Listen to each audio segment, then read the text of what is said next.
The following documentary, filmed by renowned workplace psychologist Dr. Byers and Miggs, captures the dramatic transformation that the legal marketing profession is undergoing.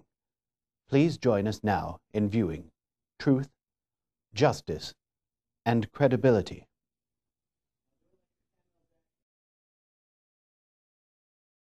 Marketing has come a long way in law firms.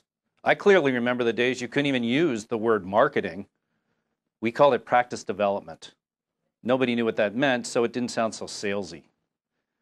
And then, for a long time, it was just window dressing, events, parties, brochures. But nowadays, marketing has a seat at the table. They're an integral part of the firm, and they're involved in the strategic decision-making of the firm.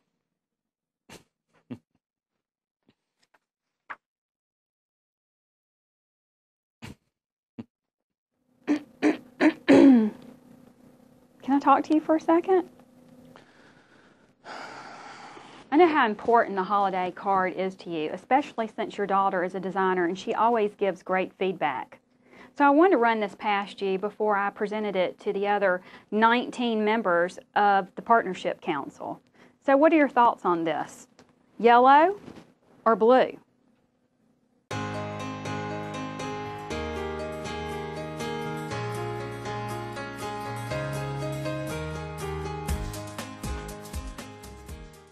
It's hard for law firms to differentiate themselves, but those that do really know their clients. I value someone who takes the time and effort to get to know me and my business. Oh my God, I'm so sorry.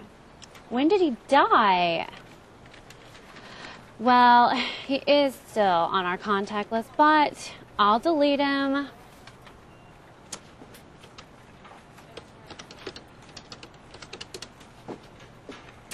Yes, hi. This is Amber from Slavin, Reade, and Powell. Yes, I'm checking to verify some information from our contact database.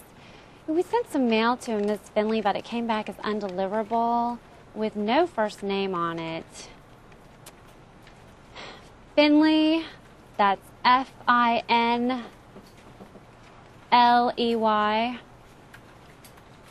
Oh, I'm sorry. Did you lose your pet in the divorce, or does she have the same address as you? It's been quite a leap from the corporate world to a law firm. I have the same job title, but I feel like I have to work extra hard to make the same impact and influence. I feel like I'm making great progress. I'm always looking for new ways to improve things around here. Megan, what is it you wanted to see us about? As you know, we're working on a redesign of our letterhead. I'm hopeful that you will consider adopting our street name in lieu of our full name for branding purposes. Right now, we're having difficulty fitting all 8 names on the letterhead and marketing collateral. I've compiled some research showing the positive benefits of adopting a street name, and I've made a list of some of the major law firms showing their street names. I also have data from our client surveys showing that our clients already call us by a shorter name. Thanks for your little report, Megan. We don't think we'll be considering it this time.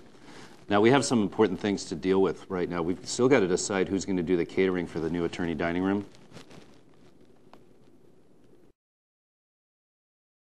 We've heard the recommendations from our consultants. They suggest that we shorten the firm name for promotional purposes. I think it's a great idea. Our consultants are brilliant for thinking of it, and I'm glad I hired them. So, all those in favor? I'm glad we hired that consultant too. Why can't our marketing director think of these things? Can you set up those client interviews as we've discussed? And then also, I need you to call Bridget at Event Streams. Bridget at Event Streams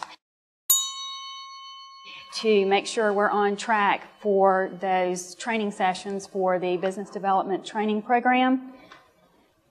Uh-oh, there's John. He's one of our biggest rainmakers, but he is so condescending, and just a small chat with him will last an hour. Oh, Megan, could you come here, please? I want to introduce you to Miss Perrette. Miss Perrette, this is Megan. She's our marketing director. She's our chief party planner and napkin folder. She makes us all look great with the shindig she throws. We're doing innovative things every day to try to keep our clients happy. Last month, we had a 3-day client retreat. It was a little disappointing. Only 18 showed up. The first year, though, we had over 200. It was an off year. It's too bad they didn't show up, though. They could see how innovative we are. Every one of the 65 attorneys did an animated PowerPoint.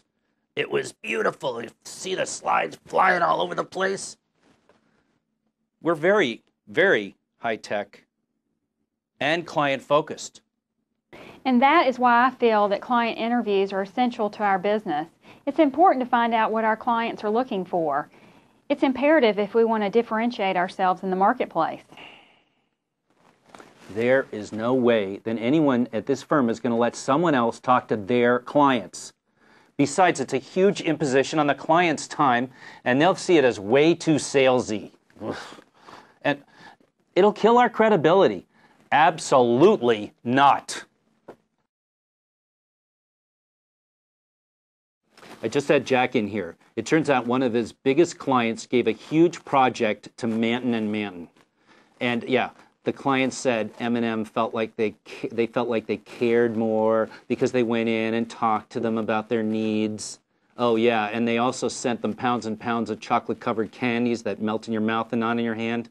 So here's my idea. It's great. It'll be a hallmark of my administration. I'm so glad I thought of it. Client interviews. But No, don't apologize. Can you handle this? All right. Oh, and Red Hots. Get boxes and boxes of Red Hots. They'll be our signature gift. We'll call it like Hot Law. That's it. I love that. Okay? Make up a jingle.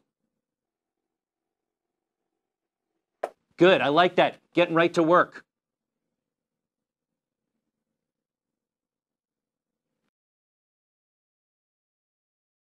Last year, we responded to over 263 RFPs. It was a killer. We're doing a better job of putting a system in place to respond to our opportunities more quickly, and we're doing a better job of vetting them. Now if our attorneys could just catch on. Did you get in early or something? Wake up. I was here all night working on the XYZ RFP. Get over that. My contact called and we don't need that RFP.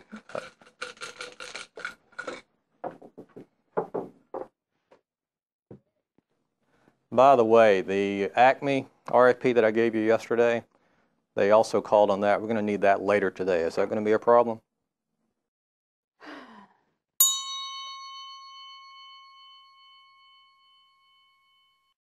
Excellent year. And I have to say that business development and marketing is responsible, at least in part, for the huge revenue increases we had. Yeah, what'd they do? Seriously, though, we need to look at some sort of raise for the CMO. I'm thinking 4%, more than cost of living. No, 4%? Way too much.